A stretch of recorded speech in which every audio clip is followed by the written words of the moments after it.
Sí, gracias, presidente. Bueno, gracias, ministro. A mí me parece importante resaltar que ha habido un esfuerzo importante de construcción de diálogo desde su ministerio con los gobernadores. Indudablemente que había también temas pendientes del presupuesto anterior que no se habían concretado y eso a veces debilita la credibilidad en los acuerdos. Pero ha habido un gran esfuerzo también de los gobernadores de provincia de buscar caminos para encontrar un presupuesto razonable. En un marco de emergencia. Definamos claramente que estamos en un proceso de crisis económica y social y frente a una fuerte corrida financiera como consecuencia de la pérdida de valor de nuestra moneda y el impacto sobre los asalariados, sobre el trabajo, todo lo que hemos visto que ha pasado en los últimos 4 o 5 meses, desde la primera corrida del mes de mayo a la segunda y última, que fue realmente impactante y que además consolidó el acuerdo con el fondo. El acuerdo con el fondo es la consecuencia de procesos económicos fundados en la mala praxis económica. Podemos aceptar que había problemas de estructura y había temas que estaban pendientes a resolver, pero en el último año se agigantó procesos de mala conducción económica. Los 2 presidentes del Banco Central fueron nefastos. Hemos perdido reservas de una manera extraordinaria que le cuesta mucho al país porque significa que hay que exportar, hay que traer divisas producto del campo, de lo que es la producción sojera, de lo que cuesta para la Argentina tener dólares. Digamos, el dólar siempre es un producto escaso. De todas maneras voy a repetir que si bien este es un presupuesto de emergencia, creo que es importante tener un presupuesto. Creo que aumentaría la discrecionalidad del Poder Ejecutivo si no hubiera presupuesto. Si se cometería el error del año 2011, cuando el Grupo A, el famoso Grupo A, integrado en ese momento por la oposición, cometió el desatino de no darle el presupuesto a la expresidenta. Fue uno de los pocos hechos históricos que yo recuerdo que un gobierno no tuvo el presupuesto. En ese momento el gobierno de turno recondujo el presupuesto en el marco de la Ley de Administración Financiera. Indudablemente que aumentan los factores de discrecionalidad. Ahora bien, si había que reconducir este presupuesto este año, la verdad que teníamos valores del 2018 devaluados con inflación y con aumento tarifario. Yo me pregunto qué hubiera pasado con las universidades, qué hubiera pasado con muchas provincias si no tendrían un marco de previsibilidad en orden a las transferencias y en orden a sus recursos. También es cierto que este presupuesto ajusta por el lado de la obra pública y ajusta por el lado también del incremento de impuestos. Y digo que hay poco impacto sobre las provincias. Digo que indudablemente la resolución del déficit se encara por el lado de la creación de nuevos impuestos. El de bienes personales es un impuesto muy malo, que estaba en vías de extinción y que lo volvemos a meter en el tablero y que golpea fuertemente a los sectores medios, a los sectores que blanquearon. En el fondo, esa gente está Es cierto que blanquearon y lo hicieron motivado por el incentivo del blanqueo y pagaron entre el 5 y el 10% desde el punto de vista del blanqueo. Bueno, ahora tienen que pagar bienes personales. Y bueno, y nos parece bien que la Cámara de Diputados se haya exceptuado al campo. El campo es el principal proveedor de dólares. Nosotros tenemos que hacer un esfuerzo de reconciliación con el campo. Está bien, es una política. No se le podía volver a gravar a las propiedades rurales. Nosotros creemos que hay que exceptuar también a la clase media. Y bueno, hemos hecho un dictamen para la ley en particular de bienes personales que sostiene que se puede exceptuar a una persona con vivienda única hasta 18 millones de pesos. Y le digo que no es baja ese monto, Sé que había una tentativa de querer bajarlo a 12, nosotros no lo vamos a aceptar.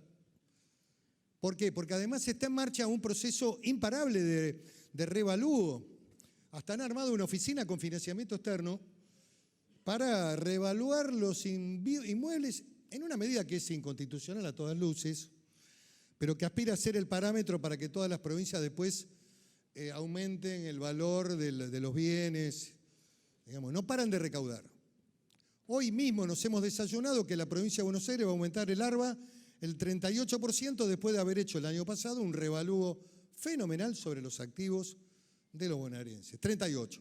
La capital también anda dando vuelta por ahí, 38. Todo el mundo juega por arriba de la inflación, o ahí. Nadie pierde acá.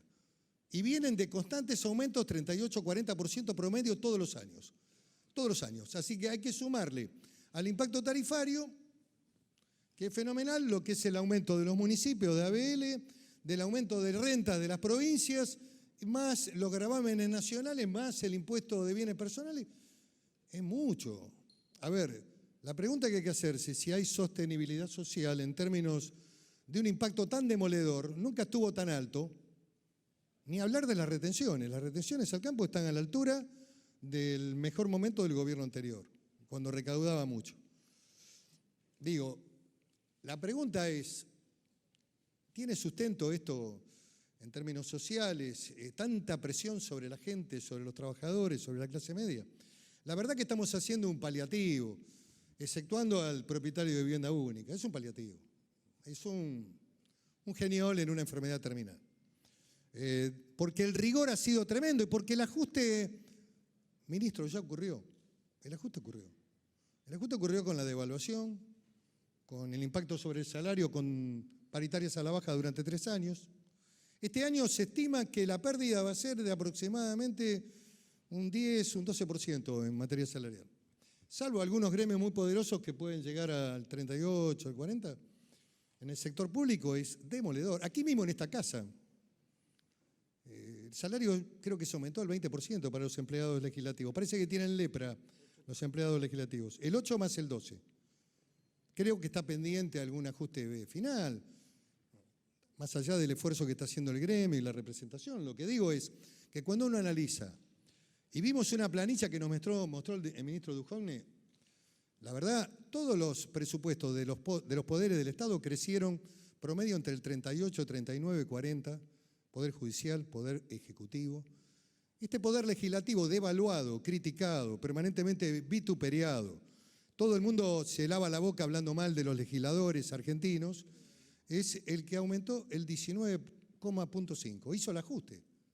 El Poder Legislativo hizo el ajuste, 19,5, frente al incremento de casi el 38% Poder Ejecutivo, 40% al Poder Judicial, con salarios que aumentaron en el Poder Judicial 40% promedio. A ver, digámoslo por lo menos. A ver, tenemos una estructura culposa que incluso nos impide expresarlo. Y estamos soportando todos los días el deterioro de la representación política e institucional. Algunos juegan con fuego. Creen que lesionando al Congreso y deteriorándolo y hablando mal del Congreso, le hacen un favor al sistema democrático y es muy peligroso. 19,5 es el aumento del Poder Legislativo frente al doble de los otros poderes del Estado, señor ministro. La verdad que los salarios son bastante mediocres, pobres, comparado con concejales de ciudades grandes, comparado con lo que es el gasto de otras provincias. No quiero hablar mal de ninguna. Lo que digo es que hay cosas que están distorsionadas. La teoría de los valores funciona siempre al revés. Todo mal. Todo funciona mal. ¿Por qué? Porque también hay una actitud dirigida al Poder Legislativo de deterioro, de ataque, de direccionamiento, de que todos los males son culpa del Poder Legislativo, del Congreso.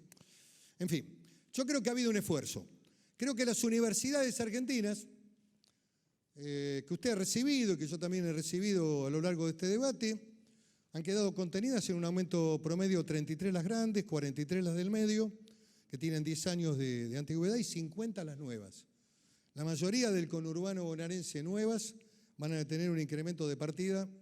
Es así, usted fue ministro, presidente, de casi el 50%.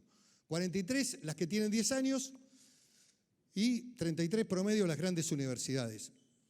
Creo que contiene, indudablemente, grave sería que se recondujera el presupuesto del año anterior. Algunos discursos que defienden a los pobres, diciendo que no hay que votar el presupuesto, los discursos por izquierda, los discursos duros de algunos muchachos que quieren hacer la revolución con piedras en la plaza, en realidad no ayudan a los pobres. En realidad los lesionan mucho más, porque si no hubiera un presupuesto en la Argentina, el presidente reconduciría discrecionalmente los recursos, ajustaría cuentas con algunos gobernadores, a los amigos le daría, a los enemigos nada. Podría hacer lo que quisiera, porque lógicamente, al reconducir el presupuesto del año anterior, tiene total discrecionalidad en el manejo de las asignaciones.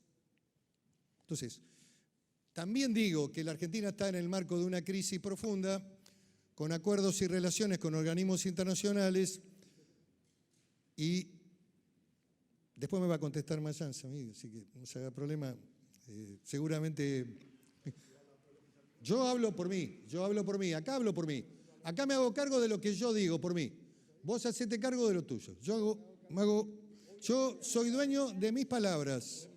Soy dueño de mis palabras. Tiene todo el derecho a hablar, senador Mayans. Yo soy dueño de mis palabras. Yo no pido permiso para ejercer... No, disculpe, senador. En el uso de la palabra. No, ya sé, pero justamente le quería pedir al senador Mayans que cuando habla un senador no lo interrumpa, que en todo caso se dirija a la presidencia. Diríjase a la presidencia. Sí, le contestó. Le pido que respetemos la palabra. Yo hablo por mí y por lo que hago. Y además lo digo públicamente. Y además no tengo doble discurso. Y siempre doy la cara y voy de frente. Así que no tengo ningún tipo de problema de asumir de que es mucho mejor para el país, si pensáramos en el país, votar un presupuesto, aún con límites y aún con dificultades, y aún en el marco de esta emergencia. Respecto a bienes personales, ratificamos la decisión de modificar la ley que vino de diputados, fijar ese tope para vivienda única, un tope de 18 millones, mucho más porque hay un proceso, repito, de reevaluación de bienes que va a ser muy alto en todo el país. En todo el país. Y con relación al tema del Fondo Cañero, vamos a insistir con la media sanción que ha sido una iniciativa de los senadores por Tucumán. Acá se votó, creo que por unanimidad, ¿no? Bueno, o se votó con un voto mayoritario. Así que vamos a insistir en el tema que hemos votado aquí. Y creo también que para los sectores del trabajo hubo un hecho muy importante que nadie dice. Acá nadie habla de nada, nadie dice nada, pero ha habido una decisión del Poder Ejecutivo de ampliar el universo del impuesto a las ganancias. Eso hubiera sido un impacto muy fuerte en el bolsillo de los trabajadores, mucho más incluso que las paritarias a la baja. ¿Por qué? Porque habría rubros del salario en muchas actividades que están fuera del marco de la retención del impuesto a las ganancias, especialmente en actividades extractivas, productivas, mineras, petroleras. Ese tema fue dejado de lado por el Poder Ejecutivo. Me parece un hecho valioso e importante. Me parece importante también haber consignado para muchas provincias recursos directos, importantes recursos directos, de provincias que además también discutieron con los gobernadores en forma directa y que lo obtenido está consignado en la ley de presupuesto. Está en la ley de presupuesto. No voy a dar nombres porque no quiero incomodar a nadie, pero todos saben precisamente en cada provincia las decisiones que se tomaron, las negociaciones, que yo no lo asumo de ninguna manera como algo negativo. Yo creo que cuando uno discute recursos, cuando uno discute gastos, es habitual de que esta discusión en el marco federal se dé entre el gobierno nacional y los gobiernos provinciales, y me parece totalmente legítimo que los gobernadores planteen sus reclamos y los lleven adelante, y algunos se consignen directamente en el presupuesto, otros tengan acuerdos que tienen que ver con remisión de recursos para obra pública, para deudas que tiene el Estado Nacional que no había cumplido, en fin. Hay un sinnúmero de temas que han sido abordados integralmente en el presupuesto nacional y me parece que el impacto no es tan fuerte sobre los estados provinciales. Por otra parte, si uno analiza el discurso público, indudablemente parece que el interior en esta discusión y en este debate salió ganando. No, salió ganando frente al discurso público de la gobernadora de la provincia de Buenos Aires, que dijo que fue la gran perdedora. Bueno, me remito a declaraciones públicas, no estoy inventando nada, me remito a declaraciones públicas en donde ha habido expresiones del propio ministro de Gobierno, no sé qué cargo tiene, el ministro que se quejó fuertemente respecto a que los recursos del presupuesto habían afectado y habían impactado sobre la provincia de Buenos Aires. Esto es público, salvo que discutan alegremente para la tribuna, pero esto es público. En la discusión, indudablemente la gran provincia, el Estado argentino, que es la provincia de Buenos Aires, ha tenido un fuerte impacto en la reestructuración de gastos, fuertemente incluso en términos también de lo que significa pagar los subsidios en materia de transporte, etcétera, etcétera. Con estos fundamentos, presidente, y hablo por mí, y me hago cargo de lo que digo yo. Usted sabe que en mi bloque hay visiones distintas, hay sectores que están planteando la restitución del fondo sojero. Es respetable esa posición. Lo que creo que había habido un debate anterior, hubo una discusión anterior en esta materia, usted dialogó con los gobernadores, hubo ahí un marco decisorio. Yo me gustaría que usted este tema lo clarifique. A ver, me gustaría que usted lo clarificara. ¿Cómo fue este diálogo con los gobernadores de provincia respecto al tema del fondo sojero? ¿Y por qué la Cámara de Diputados? Esa Cámara donde nosotros tenemos representantes durísimos que votan todo en contra, nunca trataron este tema de la derogación del fondo sojero. Hubo una fecha propuesta que se iba a tratar y no se trató. Nunca se puso este debate en el marco de la discusión del presupuesto en la Cámara de Diputados. No hubo nadie en la Comisión de Diputados que planteara el tema de la restitución del fondo sojero. Me parecía que es un tema de volumen y de importancia que debería haberse tratado. Si era tan vital y tan central el debate, se debería haber tratado en la Cámara de Diputados primero, a ver qué acuerdos podíamos tener con el gobierno, qué partidas se podían poner en términos, digamos, de la terminación del año, que ustedes firmaron un decreto, y qué pasaba para este año 2019. Pero no se trató. Ese tema no estuvo en el tablero de la discusión. Yo quisiera que usted nos explique por qué, qué pasó, qué acuerdos hubo, para saber claramente qué tenemos que hacer con esa cuestión. Gracias, senador. Una breve aclaración, dado que hizo referencia a mi anterior función como ministro de Educación. Aclaro, porque lo escuché en otros senadores, la razón por la cual las universidades nuevas tienen una proporción mayor, todas por encima de la inflación, como usted mismo lo marcó, hasta las universidades más tradicionales o más maduras tienen un presupuesto por encima de la inflación proyectada en el presupuesto. El tema de las universidades nuevas es que están recibiendo las primeras camadas y van creciendo, por lo tanto necesitan proporcionalmente un aumento mayor de presupuesto porque la población crece. Pasaron, digamos, todavía no han madurado a tener... No, quería explicarlo porque lo escuché en otros senadores creyendo que hay una discriminación específica. Es simplemente cubrir el crecimiento poblacional o vegetativo de los estudiantes. Por eso es que las nuevas tienen proporción. Lo dejo al ministro Frigerio con las respuestas. Gracias, presidente. Bueno, me parece que es pertinente aclarar el tema del fondo sojero desde su génesis, haciendo uso de la mayor brevedad posible. El fondo sojero surge en marzo del 2009, el 9 de marzo del 2009, como una respuesta a una demanda, un pedido de los gobernadores de restitución de fondos.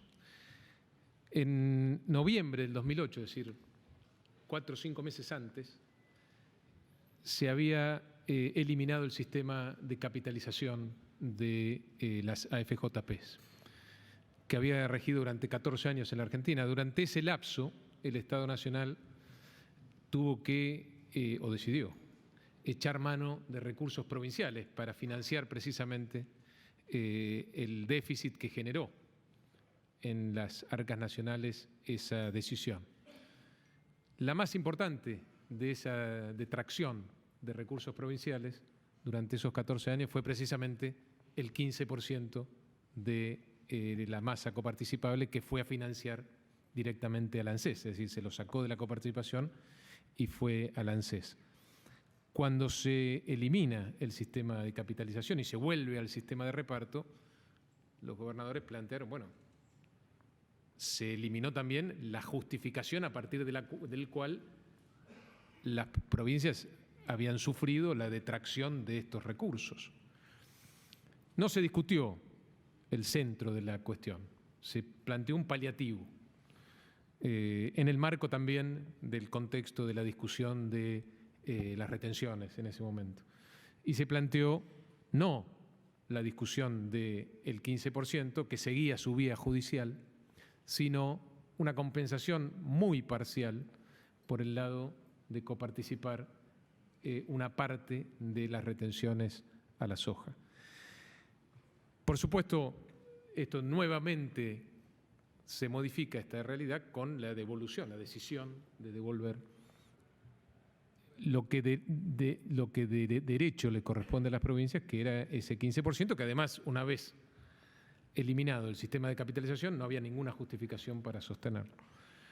De hecho, cuando uno hace las cuentas del Fondo Federal Solidario contra el 15%, da 37.000 contra 137.000, es decir, hay 100.000 millones de pesos más para las provincias con la devolución del 15% que con el Fondo Sojero, porque realmente eso es lo que había que haber hecho en el 2009, o en el finales del 2008, cuando se decidió modificar el sistema jubilatorio en la Argentina, y lamentablemente se tuvo que esperar muchos años para que se restituyeran esos recursos, que además explican en gran medida, como planteé al principio, por qué hoy las provincias están en una situación de equilibrio, prácticamente en la totalidad de los casos, o han salido de una situación muy difícil. Veo acá representantes de provincias